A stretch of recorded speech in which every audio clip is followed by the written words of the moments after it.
After 3 years of content and more fandom discourse than you can shake a patch USB at, Murder Drones has finally released its final episode, Absolute End.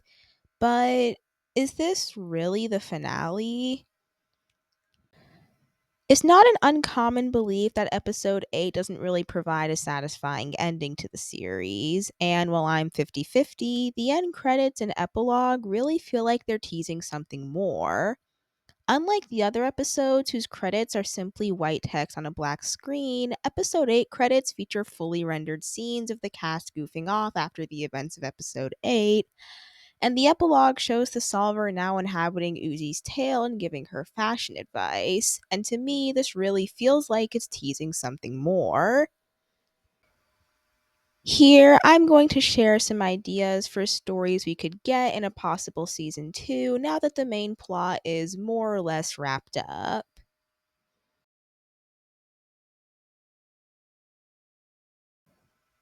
A lot of people feel that Jay was handled poorly in episode 8. I disagree, but that's a discussion for another video. And what a lot of them would want to see would be for her to get a redemption arc, a chance to improve and earn her own happy ending. And I have to agree.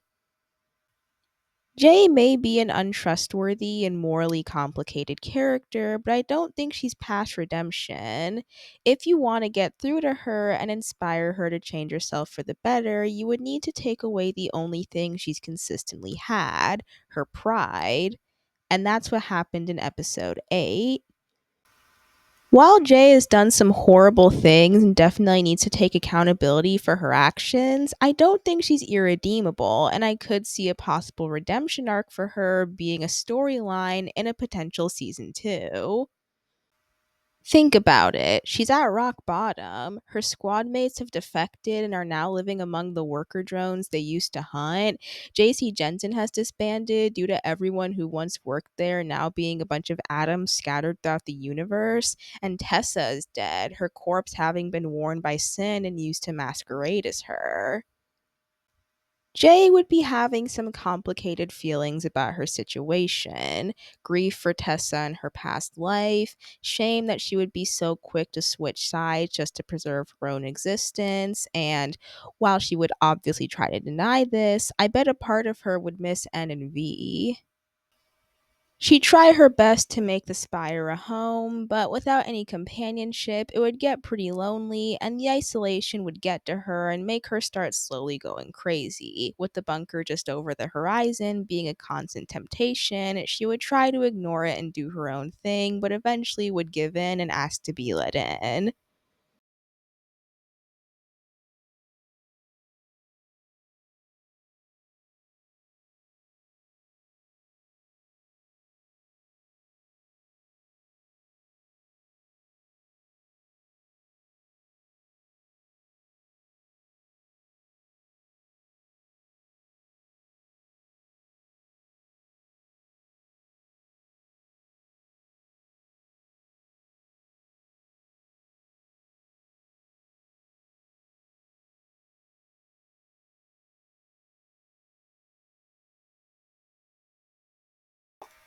She'd be met with skepticism and probably outright rejected at first. However, after having a discussion, the main trio would go out to try to talk to her and would be cautious yet willing to give her the benefit of the doubt. V would be skeptical and mostly there to protect N should Jay try anything, and Uzi would be one buzzword away from reenacting the pilot.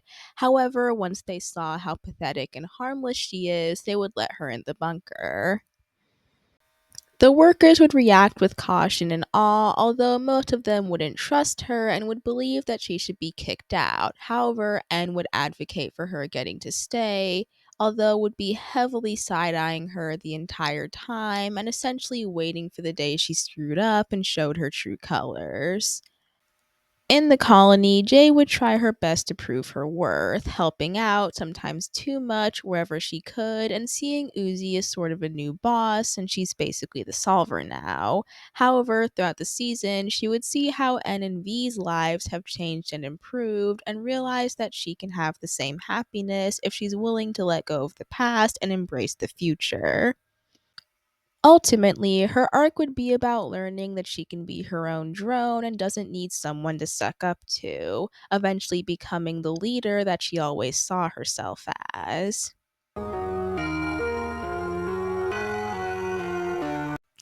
Remember in episode 6 when Alice shows off the core she has captive in her oven? Remember how later in that episode, when gravity starts going haywire, we can see the same oven, now empty and devoid of any cores? Remember this from the episode 8 credits? Remember Eldritch J? I have a feeling we might see those cores return. Now, how exactly they would return, I'm not sure. Perhaps when the solver creates the black hole that destroys the sentinels, it would have also teleported the cores to the bunker as sort of a last ditch effort to kill the workers there.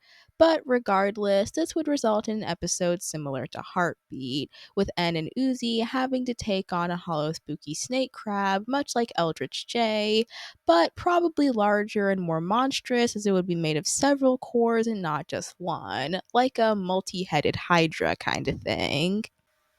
However, to add some spice, we could give the characters a moral quandary. Do they destroy the worm and any chance these disassembly drones have of being revived? Or do they let the worm continue its job and accept that some workers will just have to get caught in its path? However, for drama, they would fail to defeat it, getting absolutely demolished and being forced to retreat in order to avoid being killed. With us meeting the newly revived disassembly drones an episode or two later, we'd probably get anywhere from 6 to 9 new characters, although probably 6 because 9 feels like way too many to bring in at once. With Jay's line in the pilot, the frozen workers we see in Home, the disassembly drone corpses in Dead End, and the silhouettes we see in End's flashback in Mass Destruction, the series has been teasing the existence of other disassembly drones since day one. Don't you think they finally get a chance to have their turn in the spotlight?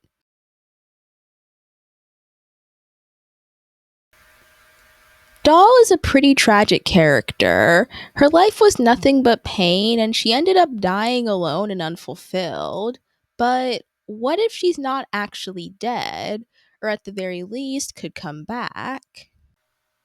In the episode 8 credits, we get what seems to be a normal shot of the school's hallway, only for things to become a little less normal as the lights flicker and a black drone shaped silhouette with a red face appears, only to disappear a moment later. And I believe this entity may be the ghostly remains of Doll. And I know, but Doll's core got schlorped. How could she still be alive? Well, you know who else's core got schlorped? Sin. And after Uzi slurped Sin's core, her visor started glitching, and in the glitchy text where her name usually registers, we can see Rush Doll. And when we get to see Doll's visor in episodes 3 and 7, we can see that that's what her name registers as, suggesting that she's alive inside Uzi, same as Sin. However, if Doll is inside of Uzi, then how come Uzi doesn't have red in her eyes and Doll isn't able to manifest in her tail? Well, I figure that since her core had already been swallowed by Sin and she was dormant inside her, she's kind of double buried inside Uzi, like a Matryoshka doll, and this somehow leads to her being able to manifest as a ghostly entity. I assume. Add a K, I'm not the one who writes the show. This plot would be foreshadowed throughout the season, with poltergeist style interferences happening all around the school. Cups getting knocked over, books falling out of shelves, even students tripping on seemingly nothing. Doll would still be haunting the school due to her not having accomplished her goals. She wasn't able to avenge her parents, and now she dies prematurely and goes unmourned. She'd be obsessed with revenge now more than ever, with her wanting to take out not just her parents' killer V, but also her own, Sin, which, as you could imagine, wouldn't bode well for the body Sin currently inhabits. Once learning about Uzi's new state, she would immediately try to kill her, not wanting Uzi dead so much as she wants to take out the entity inside her. This plot would be resolved in one of two ways. Either they could convince Doll that revenge isn't the answer so she can come to terms with her death and move on, or they would find some way to repair her so she could be revived. Either way, she would finally be able to get the happy ending that she deserves.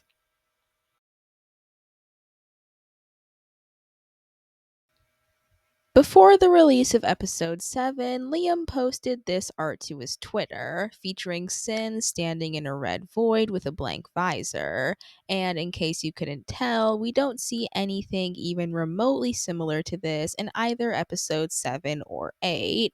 However, I do think we may get to see this location, and I think it may involve rescuing Sin. I think that this red place is some kind of realm the solver has authority over, like a purgatory or limbo to store the consciousnesses of drones when their bodies are destroyed and waiting repair, or when they're currently being inhabited by a consciousness that isn't their own. Such was the case with Sin for the entirety of her screen time. Somehow, the gang would learn about this place and realize that this is where Sin, the real Sin, is located and could be rescued from. Eventually, they would find some way to access this realm and search through it, perhaps finding the consciousnesses of other drones and maybe even humans that the solver has assimilated, eventually finding Sin. However, she would be much different than the sweet, bubbly maid drone we knew at the mansion. She'd be much more cold and standoffish, having been hardened by her mistreatment at the hands of the humans and betrayal by the solver. She'd be borderline depressed, not wanting to live with the grief or guilt anymore, but not being able to die by her own hand. When she finds Envy and Uzi and realizes they want to rescue her, she would be hesitant to accept that, instead asking them to kill her. Of course, the gang wouldn't want to kill En's little sister, especially when they had to travel to Limbo to find her, so they would be met with a conundrum. Do they respect her wishes and end her suffering, thus rendering their expedition kind of pointless? Or do they disobey her and take her with them anyway?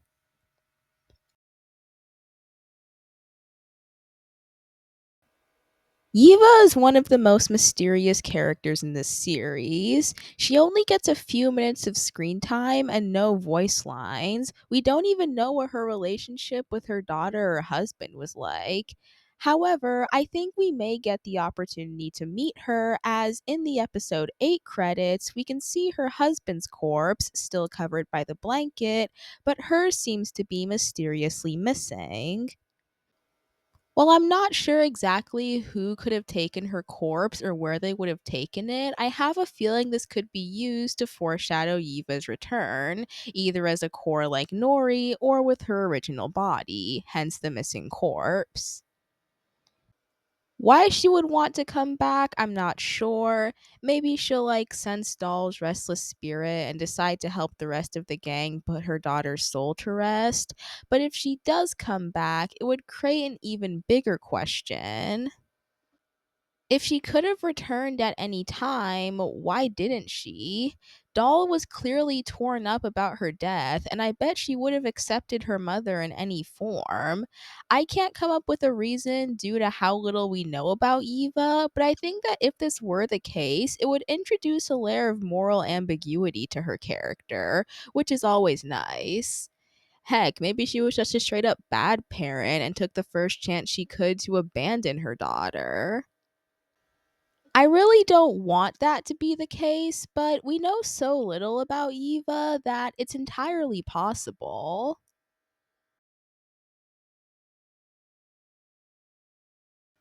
We can all agree that we need more information on the solver, right?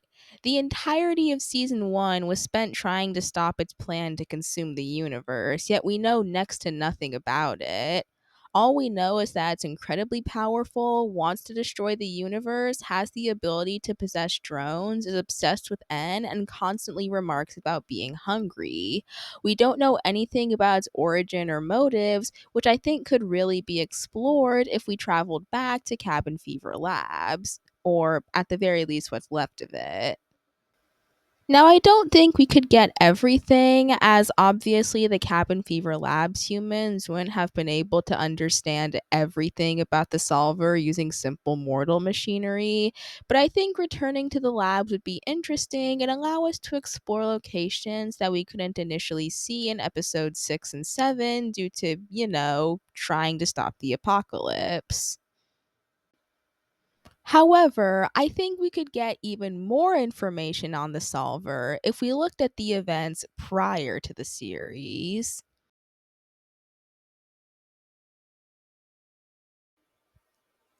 A prequel that takes place at the Elliot Manor would give us a lot of solver lore and really help us clear up what is, in my opinion, one of the most confusing parts of the timeline. It would take place shortly before and after the Gala massacre, giving us a glimpse into the life of Tessa and her drones, as well as providing some extra insight about the solver through Sin's actions and perhaps some cryptic lines of dialogue. We would get to see the events immediately from the massacre to the destruction of Earth. We'd get to see what happened to Tessa after becoming a homeless orphan, because I will go into more detail in a later video, but I don't think Tessa died at the massacre or by the Solver's direct action. We'd get to see Envy and Jay's transformation into disassembly drones, what JC Jensen and or the governments of Earth would have done to try to stop this, because you can't tell me they didn't pick up on some kind of solver activity. The destruction of Earth and the events of Tessa's death, her getting skinned and worn by Sin, and finally ending with the disassembly drones either preparing to go to or actually landing on Copper 9.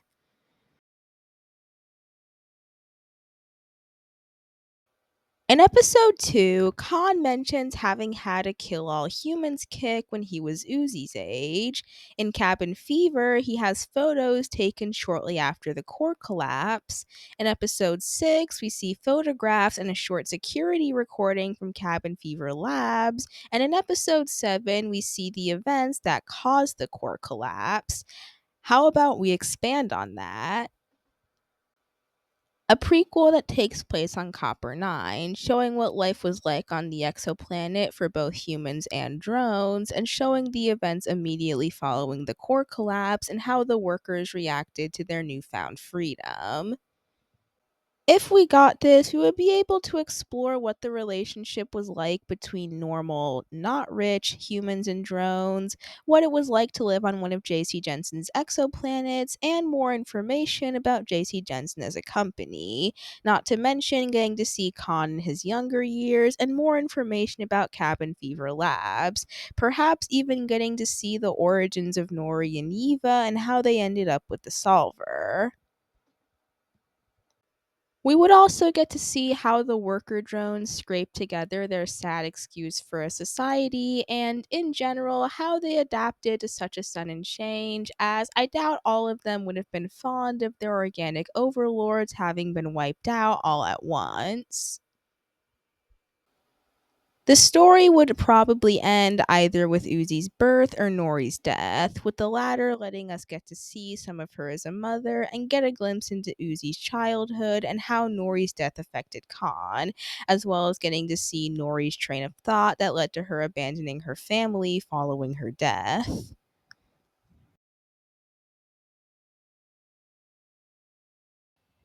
Now, this is one I think could be really interesting, exploring the lives of Envy, Jay, and Sin before the Elliot Manor.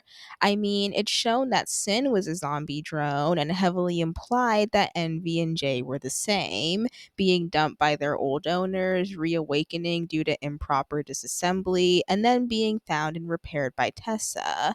However, if they had old owners, then why don't we explore their old lives? We would get to see the four during their most formative years, basically their childhoods, and get to see how they ended up the way they did. I think it's fun to theorize about what their old lives could have been. However, while I don't have concrete ideas for N and V, I do definitely have one for J. Maybe if I was pestered enough, I'd make a video about it. Like I said in both my first video on this topic and in my proper review of episode 8, I highly doubt this is the end of Murder Drones as a series.